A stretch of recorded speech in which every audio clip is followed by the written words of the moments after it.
Alors lui, qui ne le connaît pas, il s'appelle Daniel Pichon, mais il est beaucoup plus connu sous le surnom de Pollux.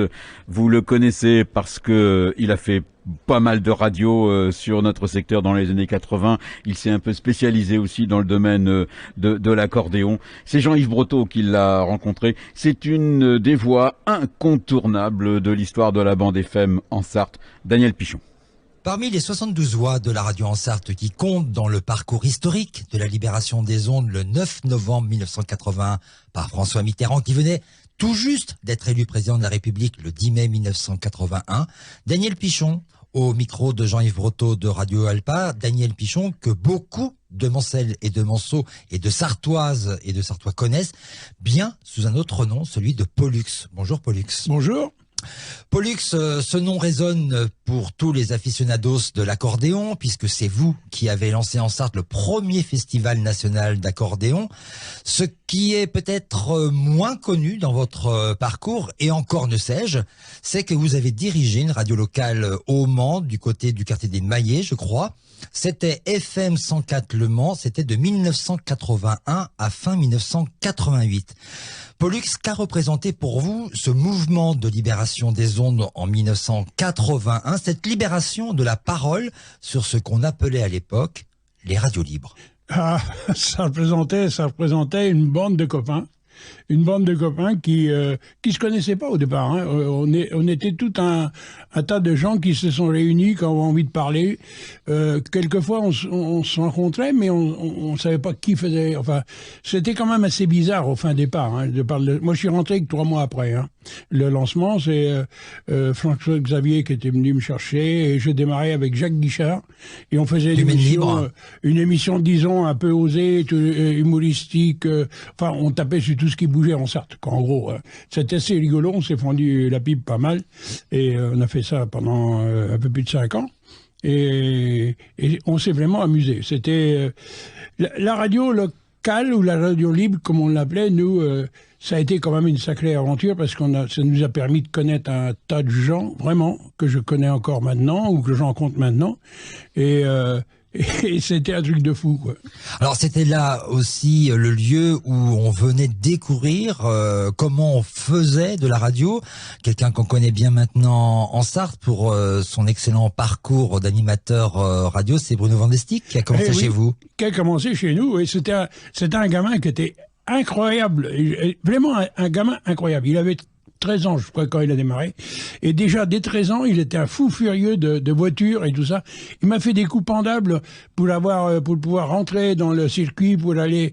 Et il était passionné, hein, de musique aussi, hein, parce que c'est un jeune, mais c'est un mec hyper actif, hein, dans le monde il avait des connaissances sur les voitures affolantes. Voilà, Bruno Vandestick, qui est le speaker officiel des 24 heures du Mans, moto et auto, et qu'on retrouve sur l'antenne de France Bleu Maine. Qu'est-ce qui vous a motivé, vous, Pollux, à prendre part à cet événement culturel en France?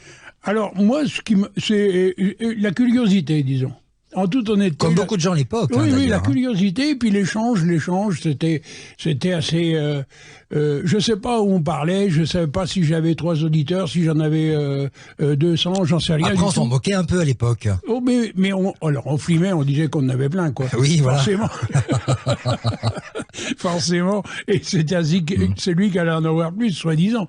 Mais c'était complètement impalpable, quoi. Chaque radio avait sa propre identité, son propre projet, sa propre ligne éditoriale. C'était quoi FM 104 à l'époque? Alors nous, on avait décidé une fois pour toutes de pas avoir d'idéologie première politique.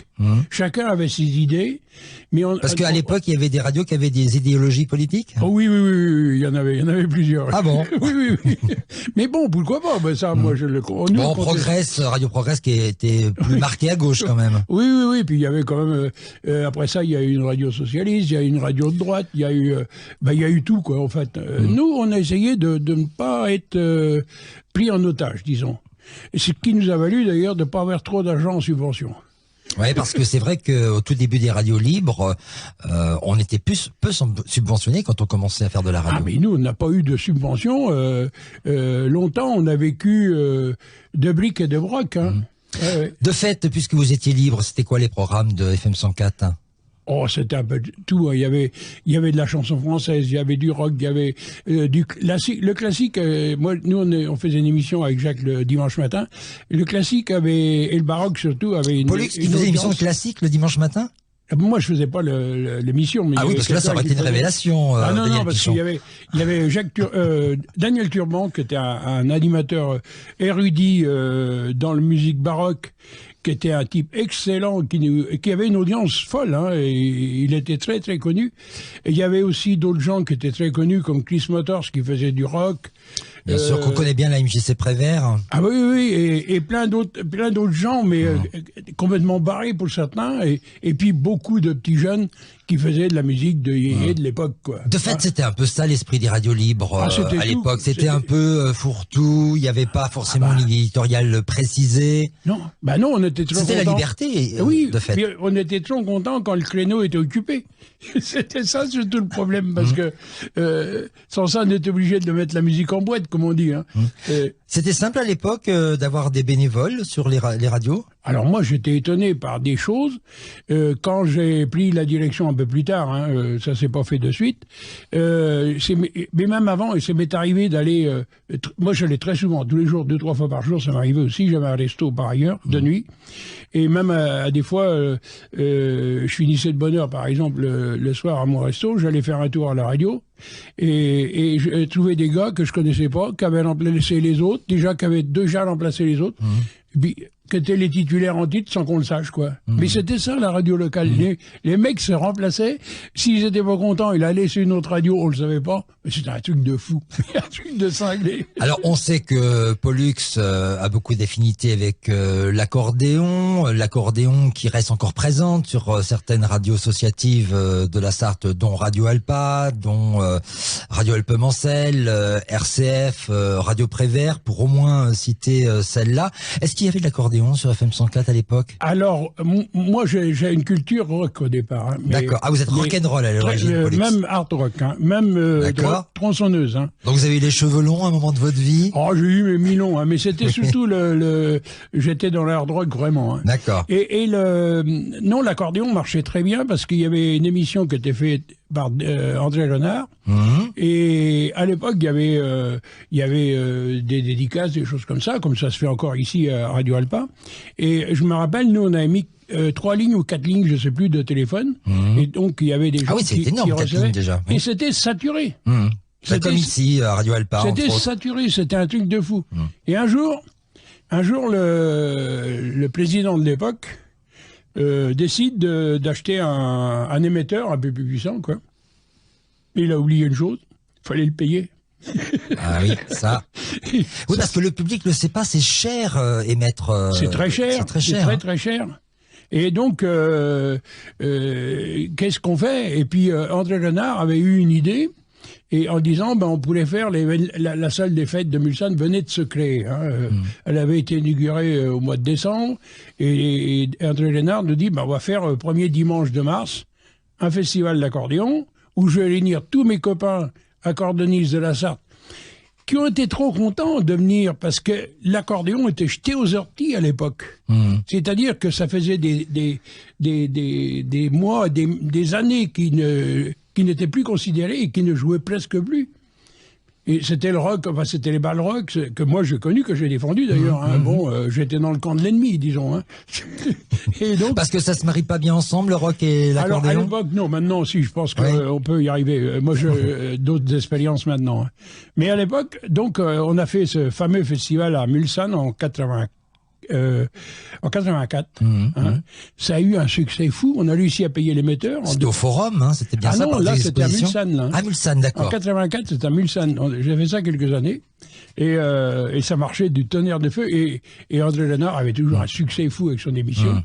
Et je me rappelle, c'était impressionnant, disons. C'était le samedi matin. Voilà. Et ça, c'est ce qui a donc permis de payer l'émetteur. Absolument. Fallait trouver ça coûte à peu près 100 000 euros, hein, un émetteur à peu près. Ah, mais ça coûtait une fortune. Enfin, pour nous qui n'avions pas de sous. Hein, chacun avait mis un peu quelques sous dans le départ. Quoi. Tiens, d'ailleurs, puisqu'on parle un petit peu de la participation des auditrices et des auditeurs qui sont très attachés attachés à leur radio locale.